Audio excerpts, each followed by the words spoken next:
Assalamualaikum Boboto, salam dunia. Saya doakan di hari ini teman-teman semua selalu dikasih kesehatan dan keselamatan dalam menjalani segala aktivitasnya. Amin. Baik Boboto, langsung kita update informasi Persib Bandung terbaru dalam edisi ngabuburit gitu ya. Jadi setiap sore edisinya ngabuburit teman-teman. Dan saya juga ingin ngucapin hatur nuhun pisan buat teman-teman Boboto yang sudah subscribe, yang sudah like, yang sering komen juga di channel ini. Mudah-mudahan menjadi amal kebaikan teman-teman semua yang langsung dibalas oleh Allah Subhanahu wa Ta'ala. Amin. Jadi Bobotoh sudah begitu kangen nih kayaknya dengan Persib Bandung, dengan ya kembalinya latihan nanti ya, masih sekitar ya beberapa hari lagi lah. Hari Jumat sudah mulai latihan kembali gitu ya. Nah ini juga hari Kamis kita bisa menyaksikan tayangan timnas Indonesia dulu yang berjuang untuk masuk atau merangsek posisinya dalam perebutan di kualifikasi Piala Dunia 2020. Nah, mudah-mudahan hasil yang terbaik kita juga doakan, dan ya terutama untuk Persib Bandung kita selalu mendoakan untuk back to back juara gitu ya, teman-teman. Nah, ini untuk yang mungkin kangen dengan suasana tim Persib Bandung, saya punya updatean terbaru mengenai apa sih sebetulnya yang Bojan Hodak harapkan gitu ya. Nah ini juga alhamdulillah teman-teman, Bojan Hodak walaupun sedang liburan tapi tetap gitu ya memantau ya keadaan Persib Bandung gitu, terus menerima ya, setidaknya kan saya pernah bilang walaupun pemain-pemain diliburkan tapi tim pelatih ini tetap bekerja teman-teman, walaupun liburan tapi tetap mencurahkan pikirannya untuk evaluasi di tim Persib Bandung, apalagi di tungguan gitu ya sama manajemen mengenai kerangka tim musim depan. Nah ini yang mana ya menurut Bojan Hodak ini sudah clear gitu ya, biar teman-teman tidak salah tanggap.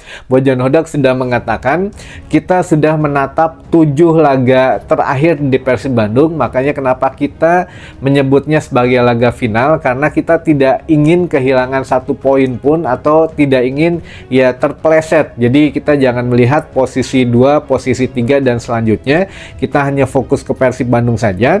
Namun yang jelas saya punya satu feeling lah, katanya kalau kita berhasil mengalahkan satu tim ini ya mudah-mudahan kita jadi juara, karena satu tim ini memang menjadi satu batu sandungan lah, yaitu Borneo FC teman-teman. Jadi di tanggal 11 April mendatang setelah Lebaran, Persib Bandung kan akan away gitu ya ke Segiri. Nah ini ya Bojan Hodak sangat mewanti-wanti skuad Persib Bandung untuk ya hati-hati menghadapi Borneo FC teman-teman, karena kalau kita sampai menang atau sampai ya minimal menang gitu ya menghadapi, atau minimal draw maksimal menang, jadi menghadapi Borneo ini akan sedikit gampang buat Persib kesananya, dan mudah-mudahan kita jadi juara. Mungkin Bojan Hodak juga sudah ada perhitungan di sini kenapa makanya mengatakan seperti itu, kalau menghadapi Borneo FC kita menang ya kita bisa jadi juara, karena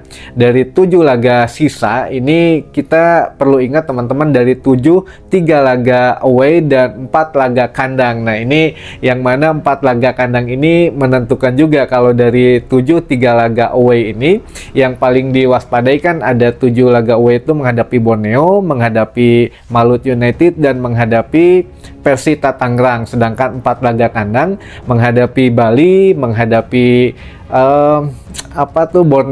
Borneo Barito, lalu juga ada PSS Sleman, dan terakhir menghadapi Persis Solo.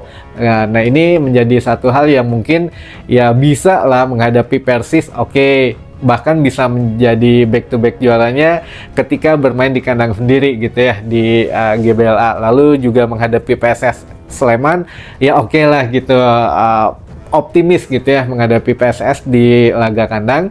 Lalu juga menghadapi Barito ya oke lah gitu ya, menghadapi di kandang juga ya apa ya namanya, kita optimis saja, dan mungkin menghadapi Bali di laga kandang juga bukan tidak mungkin kan. Seluruh tim Liga 1 semenjak Bojan menangani Persib Bandung tidak ada yang belum terkalahkan, jadi semua sudah dikalahkan. Jadi ya mungkin Bojan juga optimis lah bisa mengalahkan Bali United di kandang, sehingga kalau 4 laga kandang Persib Bandung dengan meraih hasil maksimal 3 poin kan sudah 12 poin gitu ya, kita amankan di laga kandang. Tinggal sisanya. Nah, ini sisanya ini berapa? Makanya kemarin kita sempat berhitung minimal menang 4 kali, draw 2 kali, ya kalah sekali gitu ya, kalau memang hitung-hitungannya seperti itu. Tapi ya matematika kita nggak ada yang pernah tahu lah bagaimana hasil akhirnya. Tapi yang jelas Bojan sudah memperhitungkan semuanya,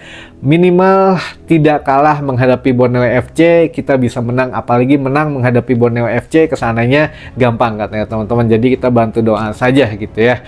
Nah, untuk selanjutnya kita bahas beberapa pertanyaan dari teman-teman Boboto semua. Yang pertama ini mengenai stadion, katanya di konten yang sebelumnya atau di video yang sebelumnya nanya, Kang, apakah itu nama Gebela ini memang tidak bisa dirubah atau memang ya harus melalui prosedur tertentu. Nah, ini memang ya terakhir update-nya begitu, tidak bisa dirubah karena ini kan sudah tercantum gitu ya, sudah ada aktenya dan lain sebagainya. Dan nama Gebela ini kan bukan milik perseorangan gitu ya, milik ya Pemkot gitu, sehingga ya ribet lah untuk jalur birokrasinya. Jadi Kang Farhan sendiri yang bilang ya nggak bisa dirubah katanya kalau nama Gebela ama, kecuali ditambahan di depan atau tambahan di belakang atau kumaha, yang penting masih tetap ada GBLA-nya itu ya. Bahkan ya bukan hanya namanya, bahkan di struktur bangunannya juga katanya tidak boleh banyak berubah. Kalaupun ada tambahan mah mangga, tapi kalau dirubah secara total itu nggak boleh. Kalau memang berapa persen dirubahnya, yang tetap ada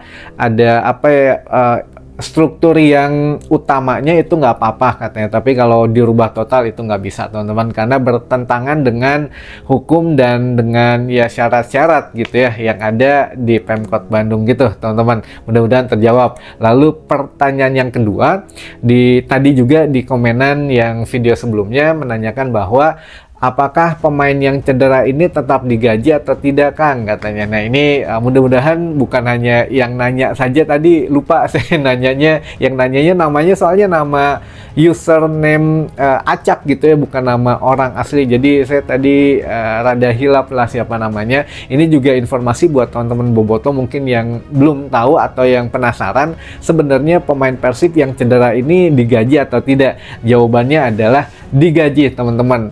Lalu ada pertanyaan lagi, full atau tidak? Full teman-teman gitu ya. Jadi alhamdulillah Persib ini selalu mensejahterakan pemainnya, dan ini pun ya tidak terlepas dari kontrak awal Persib Bandung yang bisa jualan gitu. Maksudnya ya manajemen Persib Bandung bisa jualan ke pemain incarannya, mau nggak gabung dengan Persib, kita punya fasilitas ini termasuk ya cedera. Jadi pemain-pemain di Persib Bandung ini diasuransikan gitu ya. Asuransinya yaitu makanya kenapa kalau yang sakit ya sakit apapun gitu ya, mau dirawat atau check up, ini bisa untuk pakai asuransinya gitu yang sudah disiapkan oleh manajemen Persib Bandung, sehingga ya tidak bisa sembarangan gitu. Kayak musim kemarin lah Del Pino gitu ya, pulang dulu ke Spanyol. Nah, itu bagaimana? Itu tetap jadi dibiayain, biaya sendiri Del Pino, nanti bisa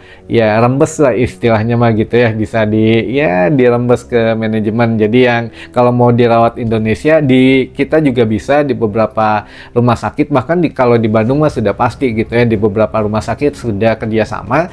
Dan ya ini juga termasuk kayak kemarin Rezaldi Hehanusa gitu ya, itu tetap kontrol teman-teman. Kalau memang kontrolnya mah tetap kontrol ke Bandung, tapi kalau perawatan yang lebih intensifnya ya mau di Jakarta gitu ya, karena dekat dengan keluarganya. Nah, kenapa tidak membawa keluarganya ke sini? Mangga tanyain aja ke Kang Bule, itu mah masalah pribadi personal gitu ya. Jadi mungkin ada alasan-alasan tertentu lah.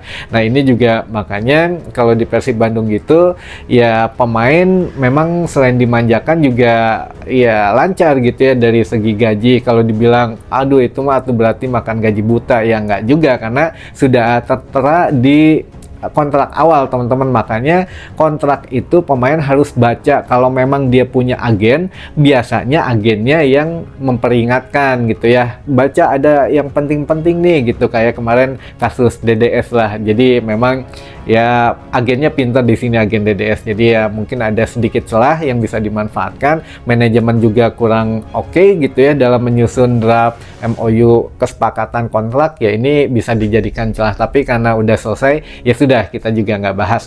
Lalu ya ini tadi, kalau pemain itu secara pribadi nggak punya agen, nah biasanya banyak yang terlewat poin-poin ini. Dia kalau sakit harus kumaha, kudu kumaha. Nah ini yang memang ya harus diedukasi lagi sebetulnya. Tapi ya sebelum kontrak itu bisa kok pemain ini mengajukan pertanyaan dulu, apa yang mau ditanyakan, mau ini mau itu, biasanya dijawab dulu gitu ya. Nah ini biasanya juga ketika ditelepon mau nggak gabung dengan Persib, nah biasanya kan di situ udah ada nego tuh, dapat ini nggak, dapat itu nggak, gitulah teman-teman kurang lebih ya. Dan terakhir mungkin saya juga tetap mengingatkan buat teman-teman boboto yang belum memiliki official merchandise dari Persib Bandung, mangga bisa diorder dengan gampang, banyak pilihannya, harga termurah, dan ya tidak perlu repot-repot lagi, tinggal klik gambarnya ada di layar sebelah kiri handphone teman-teman boboto. Di sini paling lengkap gitu ya, karena semua produk kita tampilkan, tidak ada yang disembunyikan. Dan kita juga membantu produk dari teman-teman boboto yang membuka UMKM yang khusus menjual produk merchandise Persib Bandung, dari mulai jersey, jaket, kaos kaki, tas, dan lain sebagainya gitu ya. Jadi mangga bisa dipilih dulu, lihat fotonya, lihat harganya, sesuaikan dengan budget. Nah ini bisa langsung di check out saja gitu ya, karena insya Allah dapat bonusnya, dapat diskonnya agak gede teman-teman, karena ya saya punya ya diskon khusus lah di sini. Makanya banyak produk yang bisa saya tampilkan di sini, alhamdulillah gitu ya. Baik, mungkin itu dulu saja informasi yang bisa saya sampaikan di hari ini. Mudah-mudahan menambah informasi dan wawasan teman-teman boboto semua. Sampai ketemu lagi di informasi selanjutnya. Wassalamualaikum boboto, salam dunia.